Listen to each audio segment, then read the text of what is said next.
Chers auditrices et auditeurs de Radio Public, nous sommes le vendredi 30 et on va présenter ici l'émission News Afrique.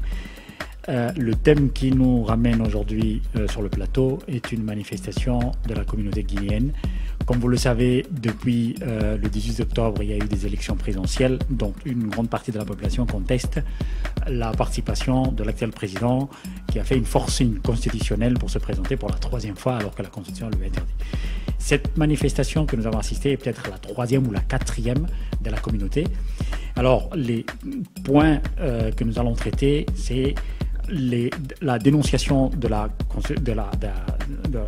ce troisième mandat par les membres de la diaspora, la violence pré- et post-électorale, on oublie souvent préélectorale, puisque ça a commencé depuis le début de l'année 2000. Et puis, le quatrième point, c'est l'interpellation que fait la diaspora guinéenne à l'Union européenne, d'où le lieu de la manifestation, le siège de l'Union européenne. Et enfin, la participation, un grand nombre de personnes, des familles, des jeunes ont participé. Je vous rappelle qu'il y a eu une manifestation spontanée des jeunes guinéens. Ce qui veut dire que dans la communauté, dans la diaspora guinéenne, ce n'est pas uniquement des gens d'un certain âge ou qui ont une participation politique active qui participent, mais c'est toute la société guinéenne et la diaspora qui est ici qui participe. Donc on va discuter de ces différents thèmes. Il y aura des entretiens que nous avons faits durant la manifestation que vous pourriez aussi entendre et on est en direct. Merci. Bonsoir tout le monde. Je me présente d'abord. Je m'appelle Kimbelia Diallo, la directrice de KTV. Et donc, je suis ici aujourd'hui dans le cadre de la manifestation qui s'est très bien passée aujourd'hui à Bruxelles. Il n'y a pas eu de violence, tout le monde était calme, les gens se sont bien exprimés. Donc voilà. Ce n'est pas la première fois que dans un pays africain, il y ait une crise qui est devenue traditionnelle maintenant, chaque fois qu'il y a des élections présidentielles, qu'une grande partie de la population, tant au pays qu'à l'extérieur du pays, c'est-à-dire la diaspora, manifeste. Parce que tout simplement, il y a comme un retour en arrière des régimes politiques africains. Cela pose plusieurs problèmes. D'abord, un problème politique, l'alternance, le non-respect de la Constitution, du cadre constitutionnel que le pays s'est donné, et souvent par référendum.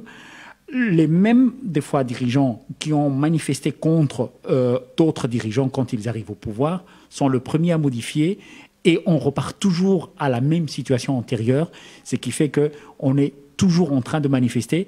Et c'est pour cela que les jeunes, au lieu d'étudier, passent plus de temps à manifester dans les rues et à mourir ou à sortir du pays et prendre des chemins très risqués comme le chemin de l'immigration clandestine.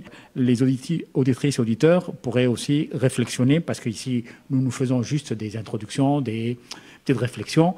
Et je vous rappelle que c'est une émission interactive.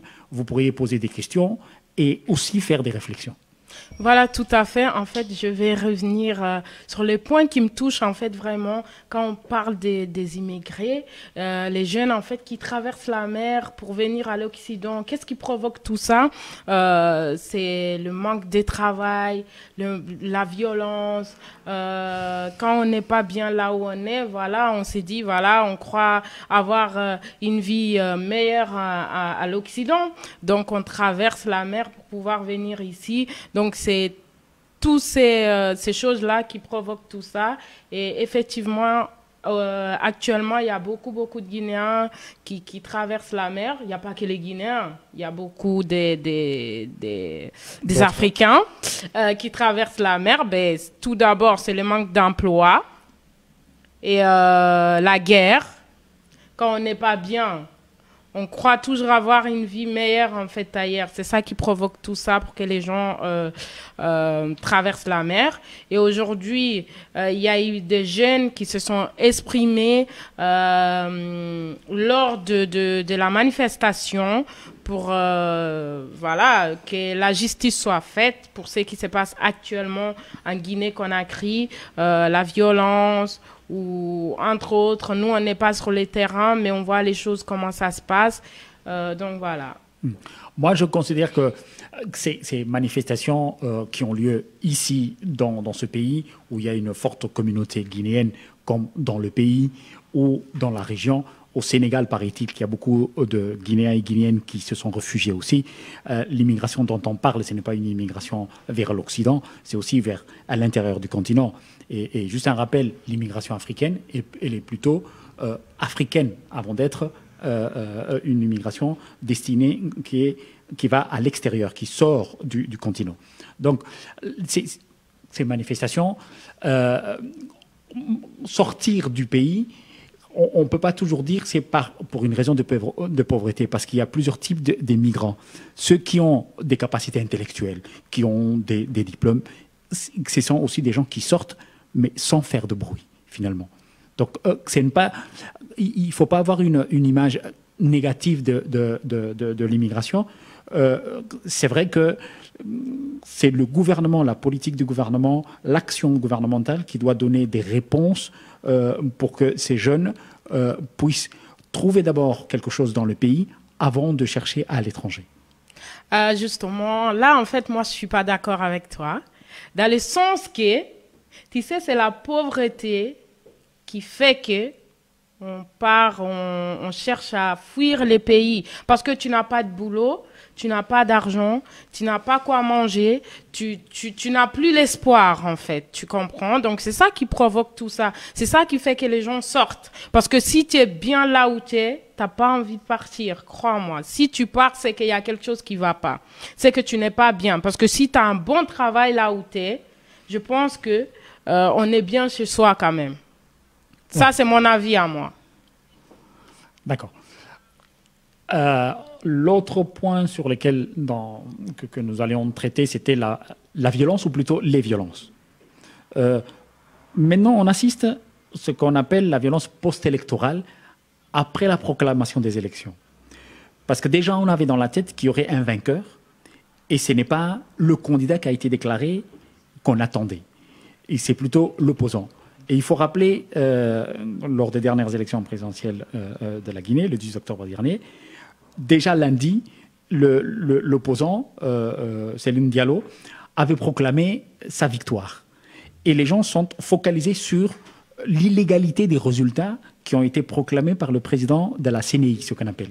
Et donc, mais il faut voir aussi qu'il y avait une violence préélectorale, c'est-à-dire avant la proclamation des élections, puisque ceci venait du fait que le chef de l'État avait commencé à modifier la Constitution, et je crois que tous nos auditrices et auditeurs, et surtout de la Guinée, se rappellent bien que Alpha Condé, son gouvernement, avait fait une réforme constitutionnelle, un référendum pour faire une réforme constitutionnelle, et en même temps des élections législatives, auxquelles le parti de cet opposant n'avait pas participé. Mais cette fois-ci, pour les élections présidentielles, un des responsables de ce parti que nous avons eu un entretien à Bruxelles disait qu'il ne voulait pas donner un champ libre au président sortant, Alpha Condé, qui a forcé pour se présenter un troisième mandat alors que la Constitution limitait à 2 mandats. Donc, il y a ces deux types de violences préélectorales et post-électorales où on parle déjà, la violence post-électorale, comme une trentaine de personnes qui sont mortes, sinon plus.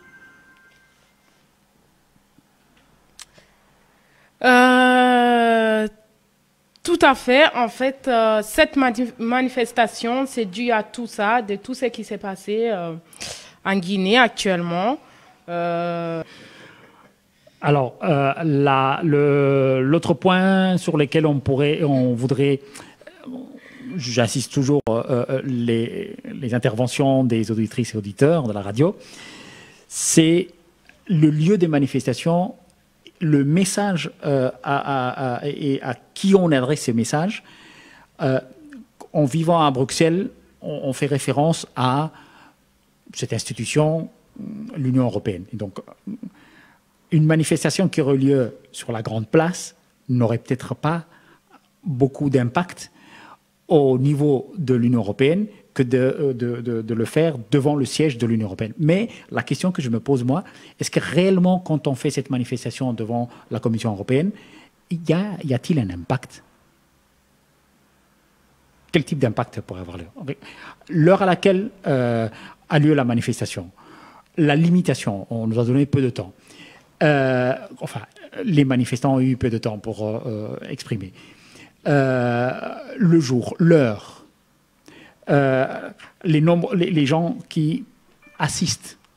Okay. Moi, je n'ai pas fait, pendant la manifestation, comment dirais-je, une enquête ou voir s'il y avait quelques Européens ou Européennes qui participaient. J'ai vu juste une femme qui paraissait être européenne, mais bon, comme spectatrice. Donc, c'était juste les policiers qui faisaient l'ordre et puis une très grande majorité des Guinéens, Guinéennes. Et je me demande s'il y a eu d'autres personnes de la communauté africaine, puisque c'est une situation qui se répète tous les ans. Et demain, il y aura les élections, je vous rappelle, présidentielles en Côte d'Ivoire. Moi, je pense qu'en fait, le fait qu'on a fait cette manifestation ici à Schuman, c'est une façon de se faire entendre, en fait. C'est pas forcément pour que les Européens soient là pour manifester avec nous, mais c'est une façon pour se faire entendre, pour que les autres soient au courant que, voilà, effectivement, il y a des choses qui se passent en Guinée actuellement.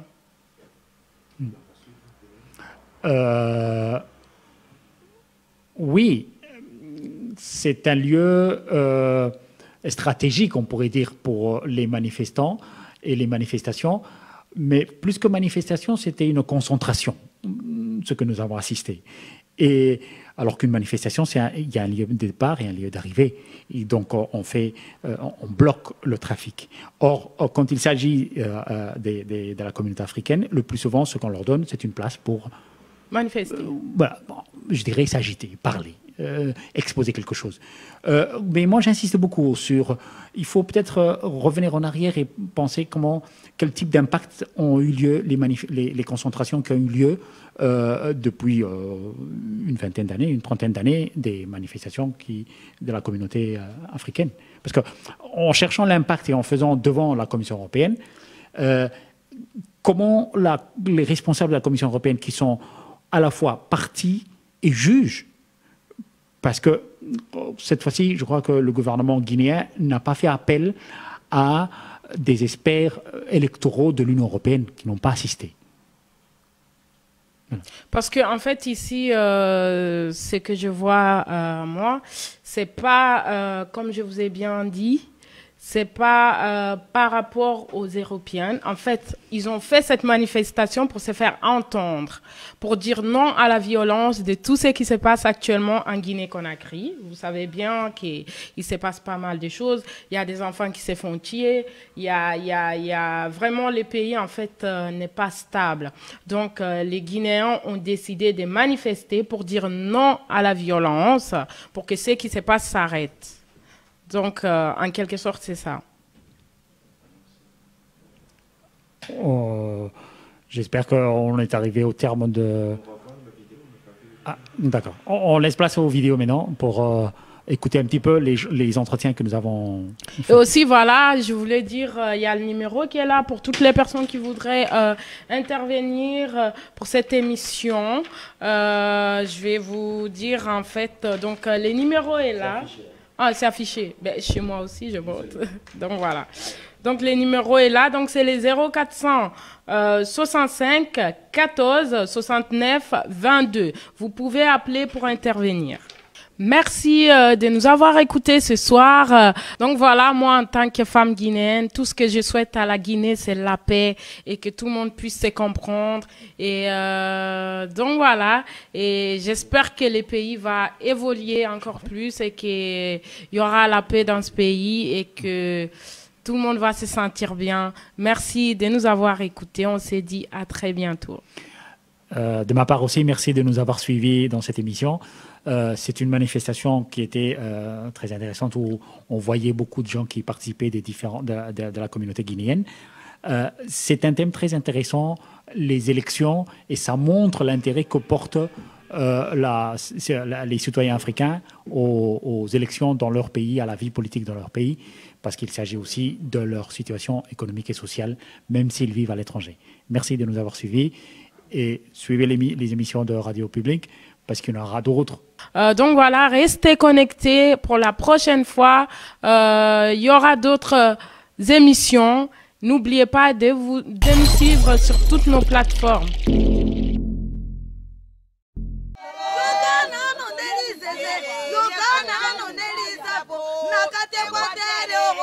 Baba yeye basi bakoma mi balyo